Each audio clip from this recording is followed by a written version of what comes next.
నమస్కారం, నందిగాం న్యూస్కి స్వాగతం. హెడ్లైన్స్ చూద్దాం. ఈ నెల 24 నుంచి కేసీఆర్ బస్సు యాత్ర ప్రారంభం. జగన్పై దాడి కేసులో దుర్గారావును వదిలిన పోలీసులు. ఏపీలో 20వ రోజుకు చేరుకున్న సీఎం జగన్ బస్సు యాత్ర. రాష్ట్రంలో కాంగ్రెస్ పార్టీతోనే రాజన్న పాలన సాధ్యమని పెందుర్తి కాంగ్రెస్ ఎమ్మెల్యే అభ్యర్థిగా పిరెడ్డి భగత్ అన్నారు. పెందుర్తి ఎమ్మెల్యే అభ్యర్థిగా నామినేషన్ దాఖలు చేశారు. గోపాలపట్నం తన నివాసం నుండి భారీ ర్యాలీగా బయలుదేరి పెందుర్తి ఎంఆర్ఓ ఆఫీసుకు చేరుకుని నామినేషన్ పత్రాలను రిటర్నింగ్ అధికారి శేషశైలజకు అందజేశారు. నామినేషన్కు ముందుగా సమావేశం ఏర్పాటు చేశారు. ఈ సందర్భంగా మాట్లాడుతూ రాష్ట్రంలో రాజన్న పాలన రావాలంటే కాంగ్రెస్ పార్టీకి ఓట్లు వేయాలని ప్రజలను కోరారు. ఏపీ కాంగ్రెస్ పార్టీ అధ్యక్షురాలు వైఎస్ షర్మిల రాకతో రాష్ట్రంలో కాంగ్రెస్ పార్టీ శ్రేణులు కొత్త ఉత్సాహం వచ్చిందని అన్నారు. ఎన్నికల్లో కాంగ్రెస్ పార్టీ అభ్యర్థులు గెలిచి అసెంబ్లీలో అడుగుపెడతారని ఆయన అన్నారు. పెందుర్తి బరిలో ఉన్న ఎన్డీఏ కూటమి అధికార వైఎస్ఆర్ పార్టీ అభ్యర్థులు అవినీతి ఆరోపణలతో కూరుకుపోయారని విమర్శించారు. ఆంధ్రప్రదేశ్ అభివృద్ధి కాంగ్రెస్తోనే సాధ్యమని ప్రజలు ఆలోచించి తనకు పెందుర్తి ఎమ్మెల్యేగా అవకాశం ఇవ్వాలని ఓటర్లను కోరారు. ఆ సమస్యలు తీర్చేది కాంగ్రెస్ పార్టీ అని మీకు తెలియజేసుకుంటూ, పెందుర్తి నియోజకవర్గాన్ని చూస్తే, ఈ కూటమి చూస్తే ఇద్దరు రమేష్లు. ఒక రమేష్ ఏమో మాజీ ఇక్కడ ఎమ్మెల్యే చేశారు పిఆర్పి టైంలో. ఆయన ఎమ్మెల్యే పదవి అయిపోయిన తర్వాత ఆ రోజు ఈవేళ వరకు పెందుర్తిలోకి రాలేదు. మళ్ళీ ఇప్పుడు ఓటు అడగడానికి వస్తున్నారు. మీరందరూ గమనించాలి.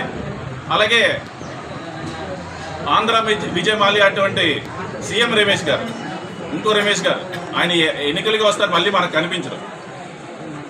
అందుకోసమని మీరందరూ ఆలోచించుకొని కాంగ్రెస్ని ఆదరించాలని నేను విజ్ఞప్తి చేస్తూ సెలవు. Thank you.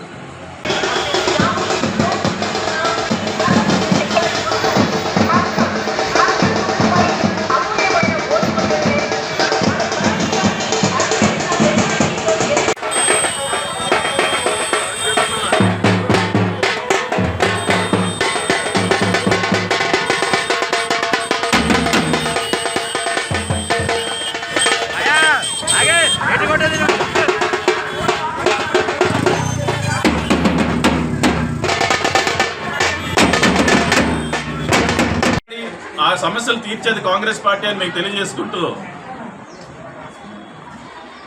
పెందుర్తి నియోజకవర్గాన్ని చూస్తే, ఈ కూటమి చూస్తే ఇద్దరు రమేష్లు. ఒక రమేష్ ఏమో మాజీ ఇక్కడ ఎమ్మెల్యే చేశారు పిఆర్పి టైంలో. ఆయన ఎమ్మెల్యే పదవి అయిపోయిన తర్వాత ఆ రోజు ఈవేళ వరకు పెందుర్తిలోకి రాలేదు. మళ్ళీ ఇప్పుడు ఓటు అడగడానికి వస్తున్నారు. మీరందరూ గమనించాలి.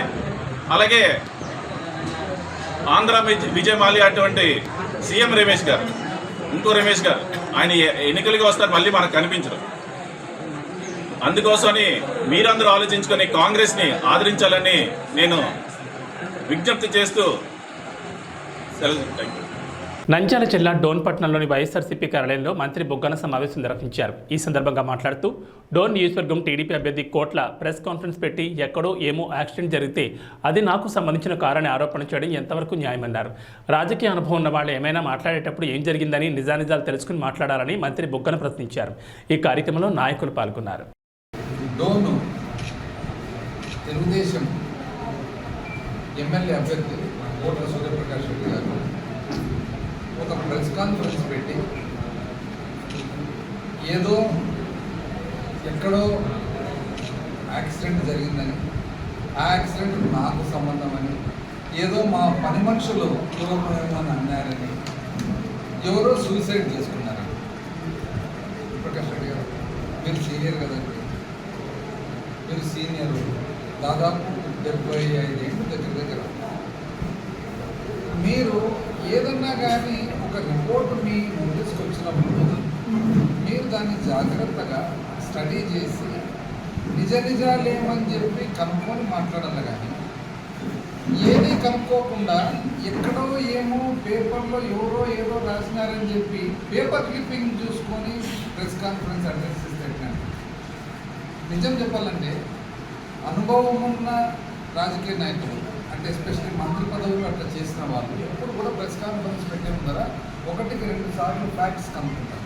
ఎందుకంటే ఫ్యాక్ట్స్ కనుక్కోకుండా ఊరికనే మాట్లాడితే అది నానా పులివచ్చ కథ టైప్ అయిపోతుంది.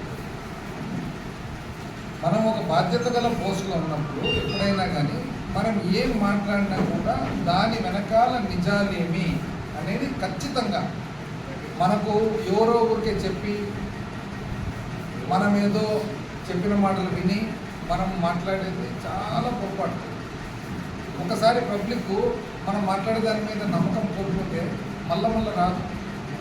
ఎమ్మిగనూరు కేంద్రంలోని టీడీపీ కార్యాలయంలో టీడీపీ పట్టణ కార్యదర్శి దామా నరసింహులు సమావేశం ఏర్పాటు చేశారు. ఈ సందర్భంగా మాట్లాడుతూ ఎమ్మిగనూరు మాజీ municipal chairman Butta Rangaiah YSR party కార్యాలయంలో ప్రెస్ మీట్ నిర్వహించడం జరిగింది. ఆ ప్రెస్ మీట్లో కర్నూలు ఎంపీ సంజీవ్ కుమార్పై అసభ్య పదజాలంతో మాట్లాడడం చాలా విడ్డూరంగా ఉందన్నారు. తిక్క మాటలు మాట్లాడితే సహించేది లేదని హెచ్చరించారు. నాలుగు కోస్తానని మాట్లాడారు. బుట్టా రంగయ్య నీవెంత పోటీ మగాడవో మాకు తెలుసు, నువ్వెంత నీ బతికెంతని అన్నారు. మాజీ మున్సిపల్ చైర్మన్ బుట్టా రంగయ్య వాళ్ళ పార్టీ ఆఫీసులో ఒక ప్రెస్ మీట్ నిర్వహించడం జరిగింది. ఆ ప్రెస్ మీట్లో కర్నూలు గౌరవ ఎంపీ సంజయ్ కుమార్ గారి గురించి అసభ్య పదజాలంతో మాట్లాడడం జరిగింది. రాజకీయ క్షేత్రంలో ఉన్నప్పుడు విమర్శలు అనేది సర్వసహజము. అయితే ఆరోగ్యకర వాతావరణంలో విమర్శలు అనేది ఉండాలా. వాళ్ళ నాయకుడు జగన్మోహన్ రెడ్డి గారు మాటలోనే ఇతరులు కూడా మాట్లాడుతున్నాడు. సంజీవ్ కుమార్ గారిని చిల్లర మల్లర మాటలు తిక్క మాటలు మాట్లాడితే నేలకు తెగ కోస్తానని చెప్పి ఆయన మాట్లాడడం జరిగింది. బుట్టా రంగయ్య, నువ్వు ఎంత పూట మోగాడు మాకు తెలియదా? నేలకేసేంత కోసేంత మునగాడివా నువ్వు? ఒకసారి నీ చరిత్ర గురించి ఎమ్మిగనూరు ప్రజలకు తెలుసు. మరొకసారి నేను గుర్తు చేస్తా. కొన్ని కళ్యాణమంటపము అధ్యక్షుడిగా ఉండి కొన్ని కళ్యాణమంటపాన్ని వ్యభిచార అడ్డాగా, తాగుబోతుల అడ్డాగా మార్చి 14 సంవత్సరాల మైనర్ బాలకి మీద నువ్వు లైంగిక దాడి చేస్తే ఆ రోజు ఉన్నటువంటి పోలీస్ అధికారి నీ మీద ఫోక్ చట్టం కింద కేసు నమోదు చేయడానికి రంగం సిద్ధం చేసినప్పుడు ఎమ్మెల్యే కేశవరెడ్డి గారు అడ్డుపడి మా పరువు పోతుందని చెప్పి ఆ కేసు నుండి కాపాడడం జరిగింది. ఆ రోజు టీవీ ఇతర కొన్ని ఛానల్లో స్క్రోలింగ్ వచ్చింది. 1-2 పేపర్లో కూడా న్యూస్ రావడం జరిగింది. నెలకు ₹1,00,000 జీతం తీసుకొని మురళికి ఏమైనా సాయం చేశారా మీరు మీ పార్టీ తరఫున? మరి సంజీవ్ కుమార్ ఏం చేశామని అడుగుతున్నావు. మేము చేస్తాం, మరి నువ్వేం చేశావు? నీ భార్య ఏం చేసింది? నీ ఎమ్మెల్యే ఏం చేశావు? కాబట్టి మేము దయచేసి ఒకటే చెప్తున్నాం, ఏదైనా కానీ విమర్శగా ఉండాలి. కానీ నాలుకలు తల్లులు నష్టమైతే ఇక్కడ ఎవరు చూస్తూ ఉండేవాళ్ళు లేరు. అదేవిధంగా ఇంకొక విషయం, బుట్టా రంగయ్య గారు ప్రెస్ మీట్ లో కూర్చొని ఆయన పట్టణ అధ్యక్షుడిని పరిచయం చేసుకుని 33వ వార్డు కౌన్సిలర్ సోదరాన్ని పేరేమని అడుగుతున్నాడు. ఆయనేమో అధ్యక్షుడే, నీ కౌన్సిలర్ పేరే నీకు తెలియదు, నువ్వు నాయకుడువా? నీ ధ్యాస, నీ మనసు అమ్మాయిల మీద ఎప్పుడు ఏడైతుందా, మందు తాగుదామా, దీన్ని బతుకు, ఇది నీ అనాకారం. నువ్వు రాజకీయాలు మాట్లాడతావా? సిగ్గు వస్తున్నాయా? చేనేతకు మేము సిగ్గుపడుతున్నాం. ఎమ్మెల్యేలు చేనేతల పొరవ తీసినటువంటి దౌర్భాగ్యుడివి, దరిద్రుడివి నువ్వు. గన్నవరంలో స్థానిక తహసీల్దార్ కార్యాలయంలో వైఎస్ఆర్సీపీ ఎమ్మెల్యే అభ్యర్థి వల్లభనేని వంశీమోహన్ సతీ సమేతంగా నామినేషన్ దాఖలు చేశారు. ఈ సందర్భంగా మాట్లాడుతూ వైఎస్ఆర్సీపీ ఎమ్మెల్యే అభ్యర్థిగా ఈరోజు నామినేషన్ వేయడం జరిగిందన్నారు. మూడవసారి కూడా హ్యాట్రిక్ కొడతామన్న నమ్మకం ఉందన్నారు. బ్రహ్మలింగే చెరువు రిజర్వాయర్ పనులు 90% పూర్తయ్యాయని, కొన్ని ఆటంకాల వల్ల పనులు పెండింగ్లో ఉన్నాయన్నారు. గన్నవరం అసెంబ్లీ నియోజకవర్గం నుంచి వైఎస్ఆర్ కాంగ్రెస్ పార్టీ అభ్యర్థిగా నేను ఈరోజు నామినేషన్ ఫైల్ చేయడం జరిగింది. ఇంకొక సెట్ ఈ నెల 25వ తారీఖున నామినేషన్ ఫైల్ చేస్తాం.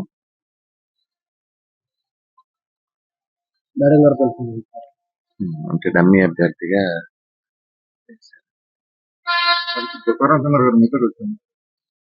నేనే ఆయనతో కలిసి పనిచేస్తా. మీకన్నా అభ్యంతరమా? ఆయన నాకన్నా ముందు నుంచి వైఎస్ఆర్ కాంగ్రెస్ పార్టీ ఆయన అభ్యర్థిగా కూడా పోటీ చేశారు. మా మధ్య ఎటువంటి విభేదాలు, నేనే ఆయనతో కలిసి పనిచేస్తాను. ఆయన నాయకత్వంలో పనిచేస్తాను. భరత్ కూడా ఉన్నారు కదా ఇక్కడే. ఎన్నికల్లో పోటీ చేసే వాళ్ళు ఎవరైనా నమ్మకం లేకపోతే పోటీ చేయరు కదా.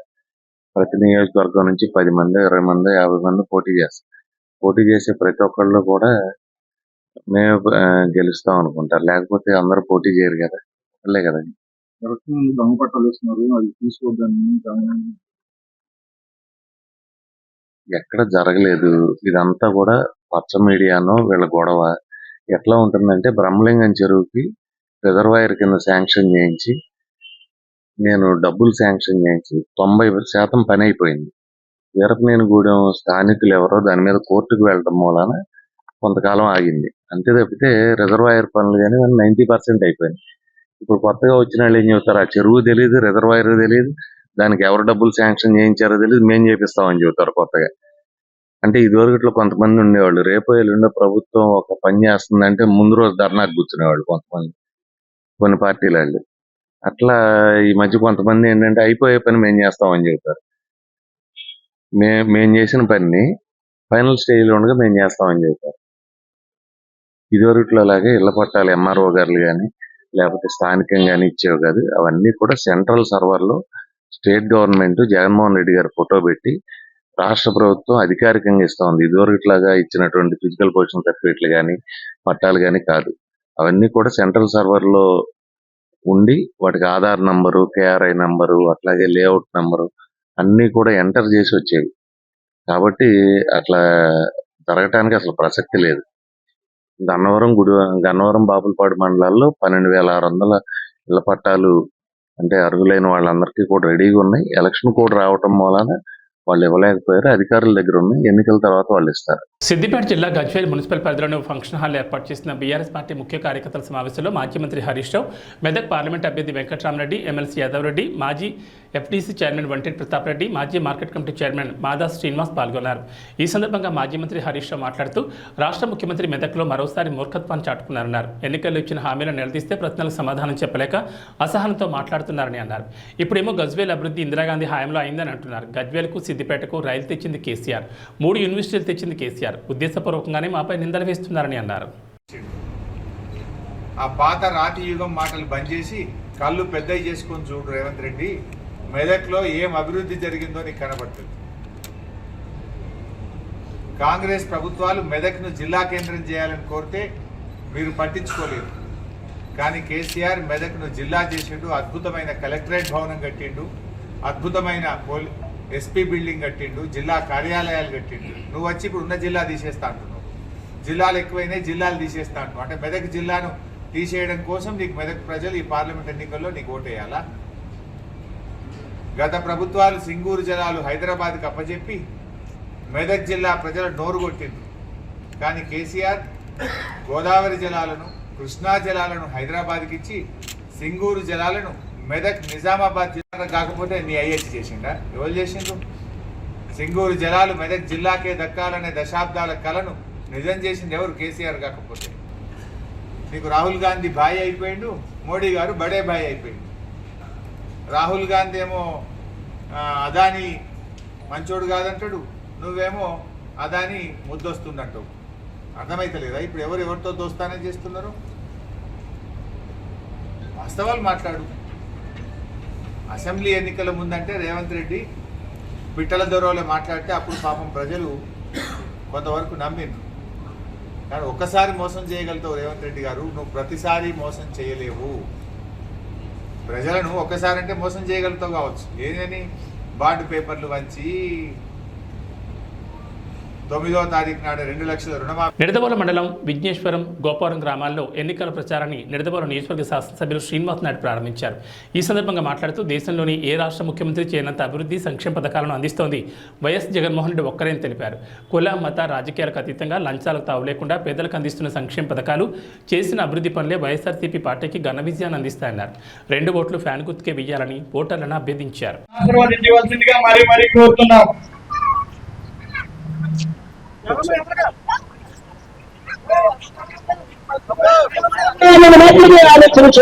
ఏ బాబు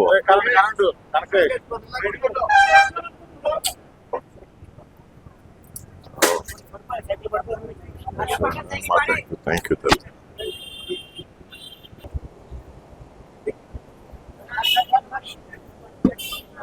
జగన్ గారు పెట్టే పథకాల ద్వారా, జగన్ గారు చేసే పనుల ద్వారా, జగన్ గారు చేసే గ్రామ అభివృద్ధి ద్వారా మనకి ఏ విధంగా ఉపయోగపడుతుందన్నది ఒక్క నిమిషం ఆలోచిస్తే మనమే కరెక్ట్ డెసిషన్ తీసుకుంటాం అమ్మా, సరైన నిర్ణయం తీసుకుంటాం. జగన్ గారు కూడా అదే చెప్తా ఉన్నారు. మీ ఇంట్లో మంచి జరుగుంటే నాకు మద్దతు ఇవ్వండి అని చెప్తా ఉన్నారు. అదే నిదానంతో మేము కూడా ఇక్కడ మీ ముందుకు వచ్చాం. ఈ రోజు ఏదో జనసేన టికెట్ ఇచ్చారని మళ్ళీ గతంలాగా మనం తప్పు చేయకూడదు. అభివృద్ధి కోసం నిరంతరం కృషి బడుగు బలహీన వర్గాలు నిలుస్తూ మన గతంలో గడప గడపకి వచ్చాను, అందరినీ కూడా కలిశారు. మన జిఎస్ రావు గారి తనయుడు వైఎస్. Thank you. ఇదే విధంగా రాబోయే 5 సంవత్సరాల్లో ఇంకా కూడా అనేక పనులు చేసుకునే అవకాశం మనకు వస్తుందమ్మా. జగన్ గారు సీఎం గా ఉండి నేను ఇక్కడ ఎమ్మెల్యేగా ఉంటే మరి ఈ అవకాశం మనం పోగొట్టుకోకూడదమ్మా. బాగున్నారమ్మా, నమస్తే. 2 ఓట్లు ఇస్తారమ్మా, ఒకటి ఎంపీది అమ్మా. పోనీ డాక్టర్ గూడు శ్రీనివాస్ గారు ఎంపీగా పోటీ పెడతారు. 2 ఎమ్మెల్యేదమ్మా, నేను శ్రీనివాస్ నాయుడు గారు. 2 కూడా ఫ్యాన్ గుర్తు కొట్టేసి మరి జగన్ గారిని ముఖ్యమంత్రి చేసుకుందాం, దాన్ని ఎమ్మెల్యేగా చేయమని కోరుతా ఉన్నాం. నమస్తే, బాగున్నారమ్మా. బాగున్నారా తల్లి?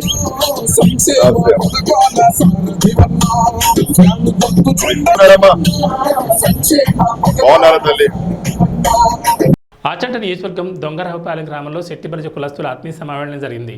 ఈ కార్యక్రమానికి అధ్యక్షులుగా జిత్తిక బాలయ్య, వైఎస్ఆర్సీపీ నియోజకవర్గం నాయకులు కౌరు సర్వేశ్వరరావు, జిల్లా బీసీ నాయకులు కోన హనుమంతరావు, పెచ్చెట్టి జేమ్స్, అగ్ని కులస్తులు పాల్గొన్నారు.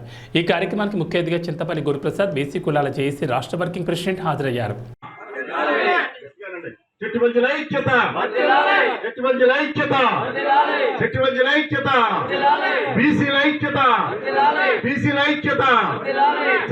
జగన్, జై జగన్.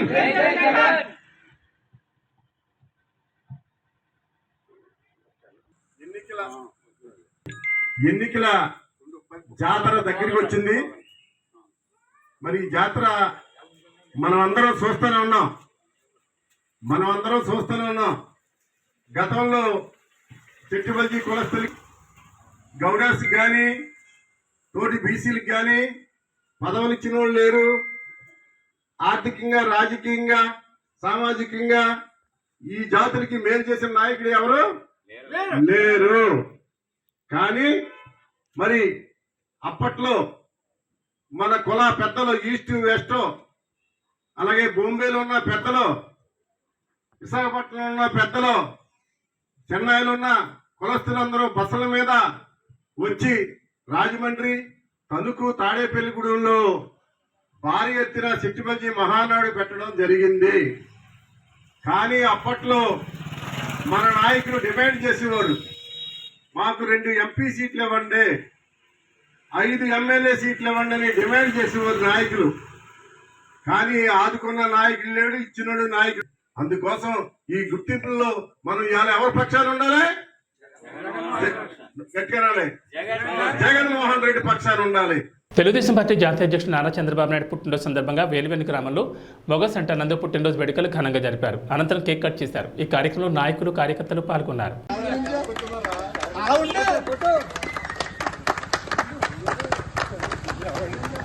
జై తెలుగుదేశం, జై తెలుగుదేశం, నాయకత్వం, జై తెలుగుదేశం, జై తెలుగుదేశం, జై తెలుగుదేశం, జై తెలుగుదేశం. యశరాగర్ నాయకత్వం, యశరాగర్ నాయకత్వం, యశరాగర్ నాయకత్వం, చంద్రబాబు గారి నాయకత్వం, లోకేష్ బాబు గారి నాయకత్వం.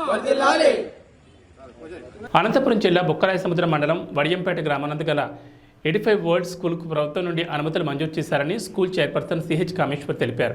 ఈ సందర్భంగా మాట్లాడుతూ నాణ్యమైన విద్యను అనంతపురం విద్యార్థులకు అందించాలనే సదుద్దేశంతో అనంతపురంలో ఈ విద్యా సంస్థను స్థాపించడానికి ముఖ్య ఉద్దేశమని అన్నారు. తల్లిదండ్రుల నుంచి మంచి స్పందన ఉందని హర్షం వ్యక్తం చేశారు.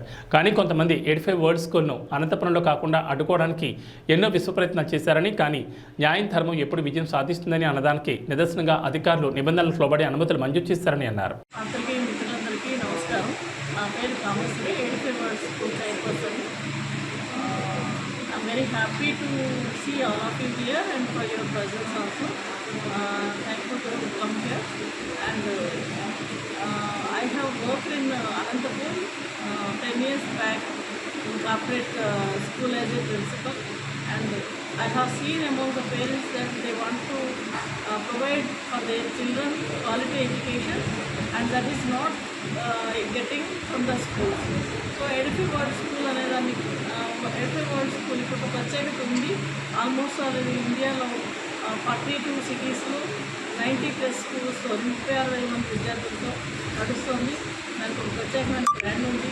అండ్ ఎడ్ఫై వరల్డ్ స్కూల్లో ఎస్పెషల్లీ ఆటపాటలకు అలాగే క్వాలిటీ ఎడ్యుకేషన్కి, ఆల్రౌండ్ డెవలప్మెంట్కి, స్కిల్ డెవలప్మెంట్కి ఇంపార్టెన్స్ ఇస్తారు. సో ఎడ్ఫై వరల్డ్ స్కూల్ అనంతపూర్లో స్థాపించడానికి వచ్చినప్పుడు చాలామంది తల్లిదండ్రులు మాకు ఎంతో ఆనందాన్ని వ్యక్తపరుస్తూ ఎంతో సహాయం అలాగే ఎంతో సపోర్టివ్గా నిలబడ్డారు. బట్ కొంతమంది ఎడ్ఫై వరల్డ్ స్కూల్ని అనంతపూర్లో రానివ్వకుండా చేయడం కోసం పర్మిషన్ ఇవ్వడం జరిగింది. దానికి అధికారులకు ప్రత్యేక ధన్యవాదాలు తెలుపుకుంటున్నాను. అదేవిధంగా మేము ఎడ్ఫై వరల్డ్ స్కూల్ నుంచి క్వాలిటీ ఎడ్యుకేషన్ ప్రొవైడ్ చేస్తామని చెప్పేసి, అలాగే ఎంతోమంది తల్లిదండ్రులు ఎడ్ఫై వరల్డ్ స్కూల్లో వాళ్ళ పిల్లల్ని చేర్చడానికి ఆసక్తి పరుస్తూ వచ్చినందుకు వాళ్ళందరికీ కూడా ధన్యవాదాలు తెలియజేస్తాం. మాకు కష్టకాలంలో మమ్మల్ని మేము ఇబ్బందులు పడినప్పుడు మాకు సపోర్ట్ చేసిన మిత్రులకి, శ్రేయభిలాషులకి, పాత్రికేయులకి, అలాగే మా స్టాఫ్ మెంబర్కి అందరికీ ధన్యవాదాలు తెలియజేస్తాం.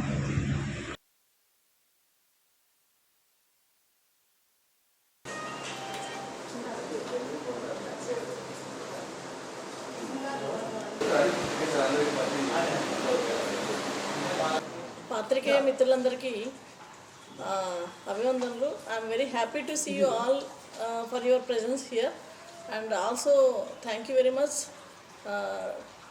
For your coming and your presence and your support and all. Edify world school అనేది ఒక బ్రాండ్ ఉంది and it is already proven in the India. It has more than 90 schools in 40 cities, more than 36,000, and also it has good holistic development and all-round development providing to the children, and also it is proven in almost all Andhra and Rayalaseema areas. So I have worked in Anantapur 10 years back, and I as a principal, and I have seen among the parents that to provide a quality education to their children, and which they are unable to get, though they are paying good amount of fees to the corporate schools. So we decided to establish Edify world school in Anantapur. And అనంతపూర్లో Edify world school వచ్చినందుకు తల్లిదండ్రులందరూ కూడా ఎంతో సంతోషించి, చాలామంది ఎడ్ఫై world school వచ్చినందుకు మా ఆఫీస్కి వచ్చి మాకు సపోర్ట్ చేస్తూ వాళ్ళ పిల్లల్ని మా స్కూల్లోని జాయిన్ చేయడం కోసము ఎంతో సంతోషాన్ని అలాగే ఆతృతను వ్యక్తపరుస్తున్నారు. బట్ చాలామంది ఎడ్ఫై వరల్డ్ స్కూల్ని రానివ్వకుండా చేయడం కోసం ఎన్నో ప్రయత్నాలు చేశారు. ఎన్ని విశ్వ ప్రయత్నాలు చేసినా ఎప్పటికీ ధర్మం న్యాయం గెలుస్తుందని చెప్పేసి ఈరోజు మేము నిబంధనలకు లోబడి అన్ని డాక్యుమెంట్స్ కూడా గవర్నమెంట్కి ప్రొవైడ్ చేయడం వలన అధికారులు మాకు అనుమతి మంజూరు చేశారు. అనుమతి మంజూరు చేయకుండా ఉండడం కోసం, మాకు అనుమతి రాకుండా ఉండడం కోసం చాలామంది చాలా విశ్వ ప్రయత్నాలు చేశారండి. సో దానికి ఈరోజు it is proven that so we are very fair in the society and we want to provide a quality education to the students. So ఈరోజు ఎవరైనా అంటే మాతో పాటు చాలామంది పత్రికేయ మిత్రులు ఉన్నారు, అదేవిధంగా తల్లిదండ్రులు ఉన్నారు, శ్రేయభిలాషులు ఉన్నారు, అలాగే మా స్టాఫ్ ఉన్నారు. వీళ్ళందరూ కూడా మాకు ఎన్ని ఇబ్బందులు వచ్చినా కూడా 2 months నుంచి సో ఆల్మోస్ట్ అందరూ అనంతపురం జిల్లాలో, అనంతపురం నగరంలో అందరికీ తెలుసు ఎడ్ఫై వరల్డ్ స్కూల్ని ఎన్ని ఇబ్బందులకి ఎవరెవరు గురి చేస్తున్నారు అన్నది. ఎన్ని ఇబ్బందులు పడినా కూడా చాలామంది తల్లిదండ్రులు, మిత్రులు, శ్రేయభిలాషులు, పాత్రికేయులు, అలాగే మా స్టాఫ్ అందరూ కూడా మాకు ఎంతో ధైర్యాన్ని ఇస్తూ మాకు సహకరించినందుకు, మాకు సహాయం చేసినందుకు ధన్యవాదాలు తెలియజేస్తున్నాను. అలాగే అధికారులు కూడా అన్ని నిబంధనలకు లోబడి ఉన్న ఎడ్ఫై వరల్డ్ స్కూల్కి అనుమతి ఇచ్చినందుకు కూడా వాళ్ళకి ప్రత్యేక ధన్యవాదాలు తెలియజేసుకుంటున్నాను. Thank you very much. యాక్చువల్గా sir January 28th I have paid for challan to the government. So నేను 30th నేను అప్లోడ్ చేశానండి. 30th నేను అప్లోడ్ చేసినప్పటికి కూడా ఈరోజు వరకు పర్మిషన్ ఎందుకు రాలేదన్నది అది నేను అదే చెప్తున్నాను. అడ్డుకోవడానికి ఎన్నో విశ్వ ప్రయత్నాలు జరిగాయి అన్నది. ప్రాసెస్ అన్నాక మనకి చాలా మాకు డిఓ ఆఫీస్ వాళ్ళు చెప్పిందండి, మీరు ఎటువంటి ప్రాసెస్ చేయలేదు అనేది వాళ్ళు ఇచ్చిన ప్రెస్ నోట్ మేము మాట్లాడింది కాదు. వాళ్ళు ఏదైతే ప్రెస్ నోట్ ఇచ్చినారో దాన్ని మాత్రమే అడుగుతున్నాం మేము. సార్ అంటే we don't want to controversy. ఎక్కడో కొంచెం మిస్కమ్యూనికేషన్ అయ్యి ఉండొచ్చు. మేము ఎవరి మీద బ్లేమ్ చేయలేదు. వాట్ వి ఆర్ సేయింగ్ స్వహస్త ఆయన రాసి పంపించింది మాకు ప్రెస్ నోట్. ఓకే, వాళ్ళు ఎటువంటి ఇక్కడికి మాకు ప్రపోజల్ కానీ పర్మిషన్ కోసం అప్లై కానీ ఎటువంటి చేయకనే వాళ్ళు స్టార్ట్ చేసినారనేది వాళ్ళు చెప్పిన ప్రధానంగా. మీరేమో 31st January డెడ్ లైన్ అండి. ఆ టైంకే మనం పర్మిషన్ కోసం అప్లై ఆన్లైన్లో అప్లై చేయడం చేయడం జరిగింది సార్. అయితే ఇట్స్ ఏ ప్రాసెస్. డెఫినెట్లీ ఆ ప్రాసెస్కి కొంచెం టైం పట్టింది. ఓవర్ ది టైం మనకి అన్నీ ఉన్నాయి కాబట్టి త్రూ డిప్యూటీ డిఓ గారు, ఆర్జేటీ గారు అందరూ ఇన్స్పెక్షన్ చేశారు అండ్ అన్నీ ఉన్నాయని. ఏబీ బులెటిన్ విశేషాలు. నమస్కారం.